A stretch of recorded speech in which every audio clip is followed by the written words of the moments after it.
Hello সবাইকে, আবারও একটি নতুন ব্লগে আপনাদের স্বাগত জানাই।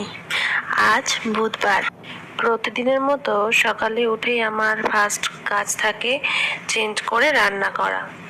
প্রথমটাতে তো আমার ঘুম খুব ভাঙতেই চায় না, কিন্তু কি করব, জোর করে উঠতে হয়। তারপর ওনার আর কি রেডি করে দিয়ে সব কিছু টিফিন গুছিয়ে দিয়ে আমি ফার্স্ট উপরে চলে আসি। মেয়েদের জীবনটা কেমন, তাই না? প্রথমে বাবার বাড়িতে, তারপর শ্বশুর বাড়িতে, দুদিকে দুরকম। ওখানে থাকতাম যখন ইচ্ছা ঘুম ভাঙতো, যখন ইচ্ছা উঠতাম, কাজ করতাম, ব্রাশ করতাম, মা মুখের ধারে খাবার আনতো, আরো কত কি হতো। কাজ করার কথা যদি বলো, ওখানে করতাম, কিন্তু মায়ের মুখের ওপর জোর করে বলতাম এটা পারবো না। কিন্তু এখানে সেটা আর করতে পারি না, অনায়াসে সব কাজ কিভাবে হয়ে যায়, তাই না? যাই হোক, সকাল সকাল সবকিছু গুছিয়ে দিয়ে ঘরের কাজ গুছিয়ে নিয়ে, আর আমার তো চলে যাওয়ার পর তারপর ঘর গুছোতে হয়, কারণ তো সকালবেলা অনেক সকালে বেরিয়ে যায়, তাই জন্য।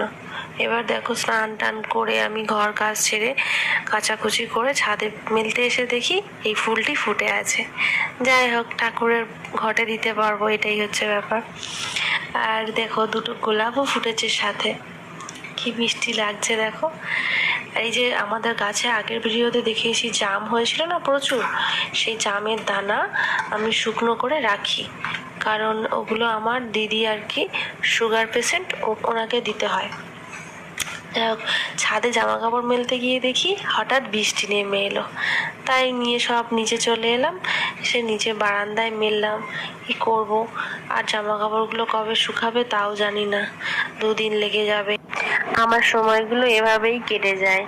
আর আরেকজন আছে আমার পুচকু, আর কি জায়ের ছেলে, ওর সাথেও আমার বেশিটা সময় কাটে। ও আছে বলে আমি আর কি খুব খুশি খুশি থাকি সারাদিন।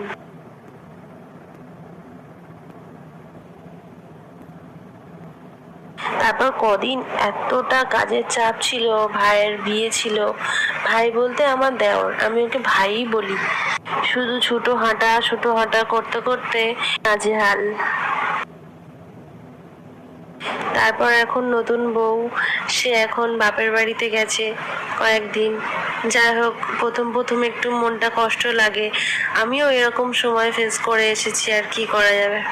এই দেখুন, একটু বৃষ্টিতে ঠাকুরের ঘরের বারান্দাতে জল জমে গেছে। আমাদের ঠাকুরের বারান্দাটা আর কি খোলা, কারণ আমার ঘরের সামনে তো রোদটা ঢোকে না, তাই জন্য ওই বারান্দাটা খুলেই রাখা আছে। আকাশে কেমন কালো মেঘ জমে আছে দেখেছেন? আবার বৃষ্টি আসবে বোধহয়। আর বৃষ্টি আসলে দাঁড়িয়ে দাঁড়িয়ে ঠাকুরের বাসন মাজা যায় না ওখানে, ওই জন্য ঝপাঝপ সব কাজ ছেড়ে নিচ্ছি। আর সব থেকে বড় কথা হচ্ছে, আমার শ্বশুর মশাই, উনি ঠাকুরের ফুলগুলো সব থেকে সকালে উনি অনেক সকালে উঠে সব ফুল গুছিয়ে তুলে রেখে দেয়। আমার আর ছোট হাঁটা করে ফুলটা তুলতে যেতে হয় না। কি জানেন তো, ঠাকুর ঘরে ঢুকলে না অনেকটা টাইম লাগে। সময় লাগলেও আমি অনেকটা আর কি পরিষ্কার পরিচ্ছন্ন করেই ঠাকুর ঘরে পূজা সারি। তাই কিছু মানুষ কয়েকদিন ধরে বলছে যে তুমি ঠাকুর ঘরের ভিডিও দাও, পূজা দিতে বসে কেন ভিডিও করো, ঠাকুরকে ডাকতে হলে নিষ্ঠা ভরে ডাকতে হয়। হ্যাঁ, এটা আমি মানি অবশ্যই, যে ঠাকুরকে ডাকতে গেলে অবশ্যই নিষ্ঠা ভরে ডাকতে হয়, কিন্তু ভিডিও করার সাথে নিষ্ঠা করে ডাকা, এটার কি ফারাক আমি বুঝলাম না। আমার মনে যদি ভক্তি থাকে, অবশ্যই আমি ঠাকুরকে যেভাবে পুজো দিই না কেন, ভগবান সেটা গ্রহণ করবে।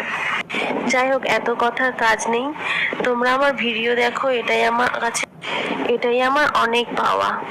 কি বলতো, ভগবানকে আমরা সেভাবে ডাকতে পারি না, শুধুমাত্র আমরা আমাদের কর্মটাই করে যাচ্ছি, যে দুবেলা ঠাকুরকে পূজা দিতে হয় সেটাই দিই আর কি। তেমন কোনো আমরা সেভাবে নিষ্ঠা ভরে ভগবানকে ডাকতে পারি না গো।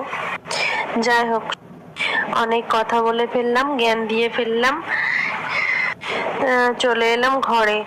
এত গরম পড়েছে বলার মতো না। আমি ঠাকুর ঘরে ঢুকে পুরো স্নান হয়ে গেছি, একদম মানে কি বলবো, ঘেমে নিয়ে একাকার হয়ে গেছি। বৃষ্টির পরে এই যে গরম একটা ভাব থাকে না, এটাতে প্রচন্ড গরম হয়। তারপর ঘরে একটু বিস্কুট ছিল, একটু খেয়ে নিলাম। নিয়ে ঠাকুরের বাসন 10 মিনিট পর তুলতে হয়। আমি তুলে এসে সেটা আর ভিডিও করা হয়নি। তুলে এসে দেখলাম যে মা রান্না করছে। ওই যে ও ভেন্ডি আর হচ্ছে কি চিচিঙ্গে ভাজা এই দুটো করে রেখেছিল। তা আমি বললাম মাকে যে যাও তুমি স্নান করে নাও, এবার আমি যেটুকু বাকি আছে সেরে ফেলি। তারপর ওই শাক ভাজাটা করলাম, পাট শাক ভাজা। আর পাট শাক হলে আমার শ্বশুরমশাইয়ের আর কি ডাল প্রয়োজন হয়। ডাল আর পাট শাক ভাজা উনি খেতে ভালোবাসেন, ওই জন্য আর কি একটু ডালও জড়িয়ে দিলাম। মা যদিও ডালটা ধুয়েই রেখেছিল।